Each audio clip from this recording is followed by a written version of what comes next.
Hello বন্ধুরা, তোমরা কেমন আছো? তা হঠাৎ বাবা বললো চ বাইক কিনে দেবো তোকে। বাইক ডেলিভারি নিতে আমরা চলে গেলাম দত্তপুকুরের শোরুম থেকে বাইকটা ডেলিভারি নিলাম। সেদিনই রাত্রিবেলায় ঠিক করলাম যে গাড়িটা পুজো দিয়ে নেবো। তা পুজো দিতে গেলাম মধ্যমগ্রাম কালীবাড়িতে। দেখুন কী সুন্দরভাবে ব্রাহ্মণ আমাদের বাইকটাকে পুজো করছে। এত ভালো লাগলো, মানে মন থেকে স্যাটিসফ্যাকশান পেয়েছিলাম এই পুজোতে। দেখুন কী সুন্দরভাবে পুজো দিচ্ছে।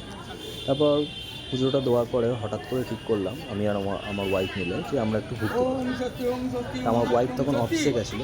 অফিস থেকে আমি বললাম তুমি তাহলে চলে আসো, তাহলে আমরা এখান থেকে বেরোবো।